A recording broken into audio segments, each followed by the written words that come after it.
Chapter number 11. Name of the chapter is three-dimensional geometry.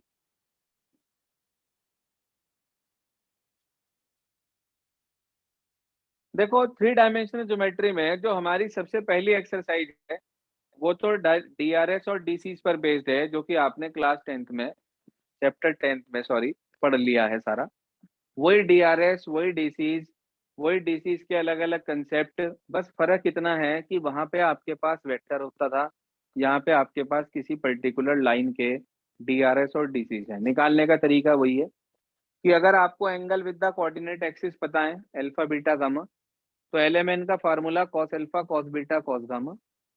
अगर आपको दो पॉइंट पता है तो उससे फार्मूला आपके पास जो है डीआरएस निकालने का, पहले x2 minus x1 y2 minus y1 z2 minus 1, और डीआरएस निकालने का formula a upon under root A square plus B square plus C square, b upon under root A square plus B square plus C square, और c upon under root A square plus B square plus C square. ये LMN का formula आपके पास। तो इसी तरह से आप डीआरएस मालूम है तो आप डीसीज आराम से कैलकुलेट कर सकते हैं। फिर इसके बाद पहली एक्सरसाइज के अंदर जो क्वेश्चंस हैं 4-5, वो सारे इसी पैटर्न पे हैं, तो ये तो आप लोग खुद कर लेंगे। इसके बाद हमारे पास जो इस चैप्टर का सबसे पहला टॉपिक आता है वो है लाइन। सुनिए ध्यान से। जैसे आपको याद होगा क्लास 11th में एक चैप्टर था हमारे पास, स्ट्रेट लाइन। वहां पे अलग अलग कंडीशंस पे आपको लाइन की इक्वेशन निकालनी होती थी। आपको स्लोप पता है, पॉइंट पता है, तो आप स्लोप पॉइंट फॉर्म लगाते थे। आपको 2 पॉइंट पता है तो आप 2 पॉइंट फॉर्म लगाते थे। आपको स्लोप और लाइन का इंटरसेप्ट पता है तो आप स्लोप इंटरसेप्ट फॉर्म लगाते थे। अगर आपको लाइन के दोनों इंटरसेप्ट पता है तो आप इंटरसेप्ट फॉर्म लगाते थे। और यदि आपको किसी भी लाइन का कहना perpendicular distance from the origin पता है और वहां पे angle of that perpendicular with positive direction of X axis omega पता है, तो आप नॉर्मल फॉर्म लगाते थे, X cos omega plus Y sine omega equals to P. ये सारी कंडीशंस आप लोगों ने पिछले साल पढ़ी थी कि अलग अलग कंडीशंस के हिसाब से हमारे पास अलग अलग इक्वेशंस थी। अब भी कुछ वैसा ही है, हमें अलग अलग कंडीशंस दी जाएंगी और हमें लाइन की इक्वेशन निकालने को कहा जाएगा। तो जो लाइन की इक्वेशन यहाँ पर निकलती है वो दो फॉर्म में निकलती है, vector form, Cartesian form. Vector form क्या है? जिसमें आई जे के होगा। कार्टेशियन फॉर्म क्या है? जिसमें आई जे के नहीं होगा, एक्स वाई जेड होगा। तो वो आपके पास कार्टेशियन फॉर्म है। तो हमें अलग अलग कंडीशंस पे लाइन की इक्वेशंस के बारे में पढ़ना है। तो सबसे पहली कंडीशन है हमारे पास इक्वेशन ऑफ लाइन की। पहली हेडिंग है हमारे पास इक्वेशन ऑफ लाइन। नोट करना चाहे कर लें, नहीं तो नोट्स में आपके पास ग्रुप पे भेज ही दूंगा। इक्वेशन ऑफ लाइन में पहला टॉपिक है हमारे पास पासिंग थ्रू, लिख लें चाहे साथ साथ, passing through a point and parallel to given vector B vector, and passing through given vector B vector. तो वो आपसे दो तरह से इक्वेशन मांग सकता है, या तो कार्टेशियन या फिर वेक्टर। तो आपको दो चीजें यहाँ पर दे रखी हैं। एक तो पॉइंट दे रखा है x1 y1 z1, और एक वेक्टर आपको दे रखा है बी वेक्टर, जिसके कोऑर्डिनेट आपको दे रखे मान लीजिए ए आई प्लस बी जे और प्लस सी के। वो हमारे से कह रहा भाई इसकी वेक्टर इक्वेशन निकालनी। हाँ जी सर, वेक्टर इक्वेशन। तो ध्यान रखना वेक्टर इक्वेशन कैसे निकलेगी। ये जो पॉइंट आपके पास है x1 y1 z1, इसकी हेल्प से हम ए वेक्टर कैलकुलेट कर लेंगे। मतलब मान लो पॉइंट है 1 2 3, पॉइंट है 1 2 3, तो ए वेक्टर हो गया आई कैप प्लस 2 जे कैप प्लस 3 के कैप, मतलब आई जे के लगा देंगे इसके साथ। यानी कि इस पॉइंट का पोजीशन वेक्टर जो होगा वो ए वेक्टर का काम करेगा। बी वेक्टर आपके पास है ही, क्या है भाई बी वेक्टर? जो भी दिया हुआ होगा, ए आई प्लस 2 जे, ए आई प्लस बी जे और प्लस सी के। आपसे कहा जाए कि भाई लाइन की इक्वेशन चाहिए तो उसका formula R vector is equals to A vector plus lambda B vector. R क्या है यहाँ पर? General vector. हाँ जी sir, where R vector is equals to X I plus Y J और प्लस जेड के। लैम्डा अपनी जगह रहेगा, ठीक है जी। तो नोट कर लें अपने पास, वेक्टर इक्वेशन हमारे पास आ गई, R vector is equals to A vector plus lambda B vector. इसके बाद आती है हमारे पास इसकी कार्टेशियन इक्वेशन। वो क्या है सर कार्टेशियन इक्वेशन? आपके पास पॉइंट है x1 y1 और z1। आपके पास बी वेक्टर है ए आई प्लस बी जे प्लस सी के। तो जो कार्टेशियन इक्वेशन बैठती है हमारे पास वो है x minus x1 upon A, y minus y1 upon B, z minus z1 upon C. ठीक है जी। एबीसी क्या है? ABC are the DRs of B vector. ABC क्या है यहाँ पर? DRs of B vector. Clear है बात सभी को? कई बार ऐसा होता है डीआरएस ना देकर डीसीज दे दिए जाते हैं, डीआरएस ना देकर डीसीज दे दिए जाते हैं। तो अगर इफ डीसीज आर गिवन, तो उस केस में हमारे पास फॉर्मूला आता है x minus x1 upon L, y minus y1 upon m और z minus z1 upon n। ये उस केस में अगर आपको क्या पता हो? डीसीज। तो डीआरएस पता है तो फार्मूला निकाल सकते हैं, इक्वेशन निकाल सकते हैं हम। डीसीज पता है तो इक्वेशन हम फाइंड आउट कर सकते हैं। ठीक है सर। ये तो पहला केस था जब लाइन किसी एक पॉइंट से पास हो रही हो और किसी दिए हुए वेक्टर बी वेक्टर के क्या हो? पैरेलल हो। ठीक है जी, किसी दिए हुए बी वेक्टर के पैरेलल हो। तो दूसरी कंडीशन हमारे पास आ जाती है जब लाइन दो पॉइंट से पास होती है। सुनिए ध्यान से, पासिंग थ्रू टू पॉइंट्स।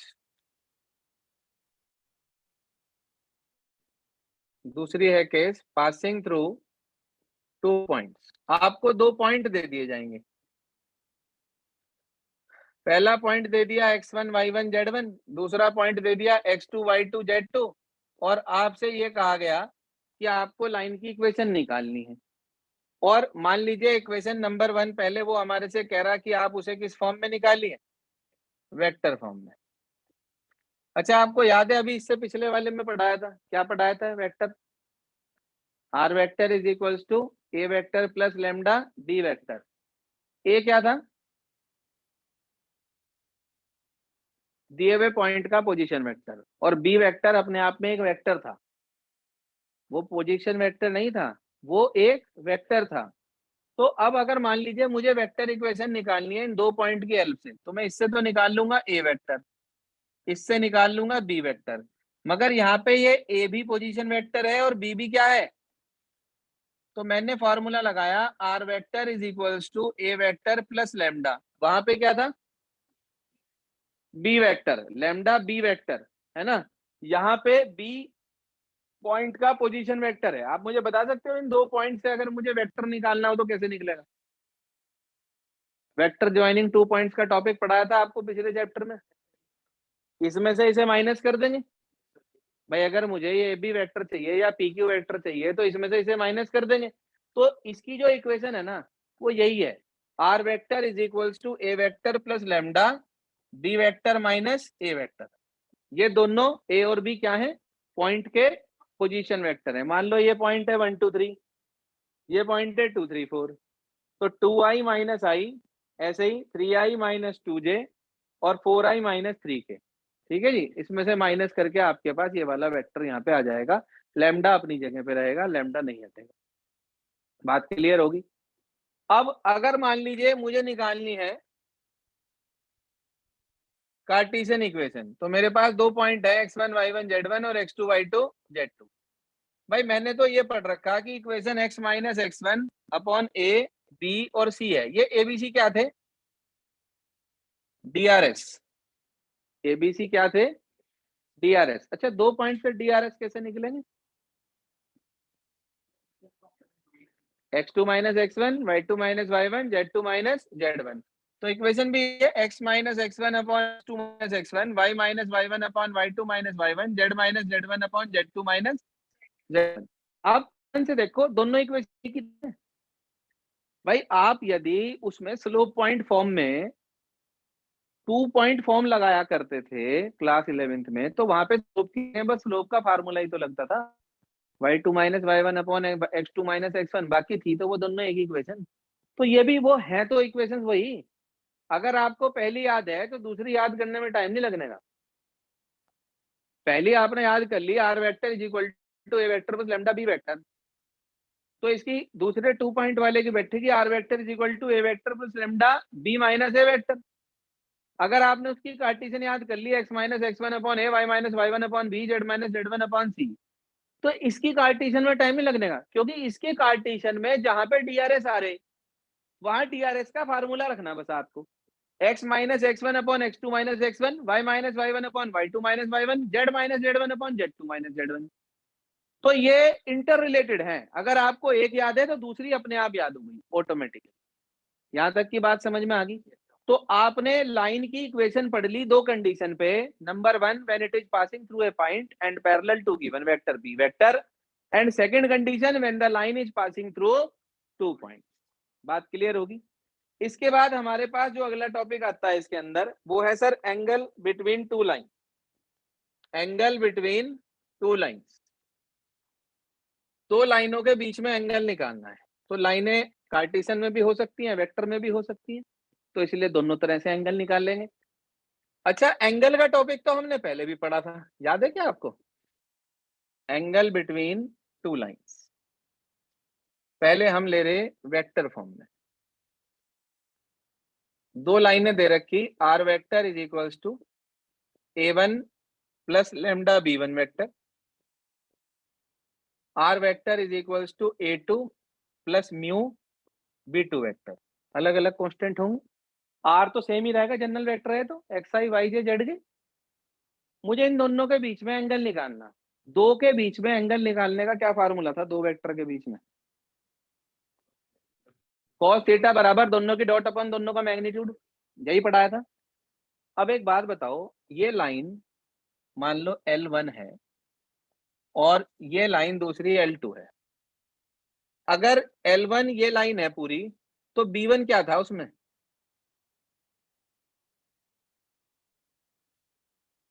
अभी तो पढ़ाया, खुद का वेक्टर नहीं, parallel vector, given parallel vector. यानी कि अगर ये पूरी लाइन L1 ये है, तो B1 इसके वेक्टर इसके पैरेलल वेक्टर है। यही तो मतलब हुआ, यही तो मतलब हुआ। ये बी वेक्टर B1 वेक्टर ये है, सॉरी। अगर मान लीजिए ये आपके पास दूसरी लाइन है पूरी L2, क्या है दूसरी लाइन? L2, तो B2 क्या है? इस L2 के पैरेलल वेक्टर, यही तो, ये B2 है। अब मुझसे क्या कहा उसने, समझना ध्यान से, उसने क्या कहा? L1 और L2 के बीच का एंगल चाहिए मुझे थीटा। मुझे क्या निकालना है? L1 और L2 के बीच का एंगल थीटा। मैंने देखा भाई ये लाइन पैरेलल जा रही, तो अगर ये थीटा है तो ये कितना होगा? ये इसके पैरेलल है, ये थीटा है, तो ये कितना होगा? मतलब जो एंगल B1 और B2 के बीच में होगा, क्या वही एंगल L1 और L2 के बीच में होगा? देख लो, आपके सामने है रिजल्ट, आपके सामने है। भाई हमने ये पढ़ा कि यदि ये दो लाइनें हैं और ये उनके पैरेलल वेक्टर्स हैं, तो जो एंगल पैरेलल वेक्टर्स के बीच में होगा वही सेम एंगल बीच में होगा। तो वेक्टर के बीच में तो एंगल निकालना आता है हमें। तो अगर आपको ये दो लाइनें दे दी जाएं तो आप स्ट्रेट फॉरवर्ड फार्मूला लगा देंगे, cos थीटा बराबर b1 dot b2 upon magnitude of b1 vector into magnitude of b2 vector. हो गया जी फार्मूला याद? वही तो है जो आपने पहले पढ़ा था। ठीक है सर, मतलब जो पैरेलल वेक्टर के बीच में है एंगल, वही सेम एंगल लाइनों के बीच में है। तो कभी भी लाइन के बीच में एंगल मांग ले तो उसमें से पैरेलल वेक्टर निकाल लो जो कांस्टेंट के साथ लिखे, और उनके बीच में फार्मूला लगा के रिजल्ट निकाल लो। क्लियर होगी बात? अच्छा, अगर ये वेक्टर में ना होके कार्टेशियन में होती दोनों इक्वेशन, मतलब x minus x1 upon a1 equals to y minus y1 upon b1 equals to z minus z1 upon c1, x minus x2 upon a2 equals to y minus y2 upon b2 equals to z minus z2 upon c2। मान लीजिए दो equation होती है हमारे पास और हमारे से यूं कहता कि इसके बीच में एंगल निकालना है, फिर क्या करते? यार एक बात बताओ, ये जो b1 b2 है इसके जो DRS होते हैं वही तो नीचे लिखे होते हैं। अभी तो पढ़ाया था मैंने आपको बी के कोऑर्डिनेट वो सिखाए बताए थे अभी अभी कि भाई बी हमारे पास A1 I B1 J C1 के होता है। तो जब इक्वेशन लिखते हैं तो नीचे ABC उसी के तो DRS रखे जाते हैं। तो अब भी अगर आपको एंगल निकालना है तो फार्मूला यही तो लगेगा। B1 वेक्टर कितना है? A1 I B1 J C1 के। B2 वेक्टर कितना है? A2 I B2 J C2 के। अगर आप इन दोनों की डॉट करोगे तो IJ के भाग जाएगा। अगर आप इनकी डॉट करोगे IJ के भाग जाएगा। तो फार्मूला यही वाला आ गया, देखो cos थीटा बराबर A1 A2 B2 plus C1 C2 upon under root of A1 square plus B1 square plus C1 square into under root of A2 square plus B2 square plus C2 square. यही तो formula, दोनों की dot upon दोनों का magnitude. करके देख लो dot या magnitude निकाल के देख लो, यही तो फार्मूला मिलेगा आपको। बोलो सर समझ में नहीं आया क्या यहाँ तक? एक ही फार्मूला है वेक्टर में और कार्टेशियन में, फार्मूला वही चीज है, बस वहां पे वेक्टर है इसलिए IJK में रखा गया और वहां दोनों की डॉट करके और दोनों का मैग्नीट्यूड रखा गया। वही चीज सेम टू सेम कार्टेशियन के अंदर आती है। इसके बाद अगर सपोज करिए भाई आपको पता है किन्हीं भी दो लाइनों के बीच में एक एक्यूट एंगल होता है और एक ऑब्ट्यूज एंगल होता है, पढ़ रखा आप सबने। ये जो मिलेगा यहाँ से थीटा वो हमें मिलेगा एक्यूट एंगल। हम यहाँ से एक्यूट निकाल लेंगे इसे पॉजिटिव लेके, ठीक है। और अगर मान लीजिए आपको ऑब्ट्यूज एंगल भी चाहिए तो आप 180 में से इस थीटा को क्या कर देंगे? माइनस, तो ऑब्ट्यूज एंगल भी निकल जाएगा। ठीक है जी, बात क्लियर होगी। इसके बाद कंडीशन आती है हमारे पास पैरेलल और परपेंडिकुलर की। अच्छा आपको मैंने वेक्टर में पैरेलल परपेंडिकुलर की कंडीशन बताई थी, याद है किसी को? दो वेक्टर की डॉट जीरो होनी चाहिए। यहाँ पे जब हम एंगल B1 और B2 में निकाल रहे हैं, यहाँ पे जब हम एंगल B1 B2 में निकाल रहे हैं तो उन्हीं की डॉट जीरो होनी चाहिए या फिर उनकी A1 A2 B1 B2 C1 C2 zero होना चाहिए अगर वो कार्टेशियन में है तो परपेंडिकुलर की क्या कंडीशन है? B1 dot B2 equals to zero या फिर A1 A2 plus B1 B2 plus C1 C2 equal to कितना? आप यहाँ cos 90 रख लो ना, cos 90 जीरो होता है, दिस इंटू जीरो, खाली यही तो आ गया जीरो के इक्वल। और वेक्टर वाले में जीरो रख लो तो 90 रख लो, cos 90 जीरो, नीचे वाला जीरो में भाग गया, B1 B2 जीरो। ठीक। पैरेलल की क्या कंडीशन? पैरेलल कोलिनियर की वही ratio A1 upon A2 equal B1 upon B2 equal C1 upon C2। सबसे ज्यादा पॉपुलर यही कंडीशन है, इसी का यूज करें आप कि जो B1 B2 हैं उनके जो DRS हैं वो आपस में सेम रेशियो में होने चाहिए। ठीक है सर। एक आखिरी टॉपिक है shortest distance, which is one of the most important topic जिसका क्वेश्चन आपको एग्जाम में मिलेगा और सबसे आसान टॉपिक है। बोर्ड एग्जाम की बात कर रहा हूँ, इंटरनल से कोई लेना देना नहीं है। तो इसका जो टॉपिक है वो बहुत आसान सा है और सिर्फ फार्मूला बेस्ड क्वेश्चन है। क्या क्वेश्चन है, क्या तरीका है, क्या फार्मूला है वो सुन लीजिए। मान लीजिए आपको दो लाइनें दे रखी।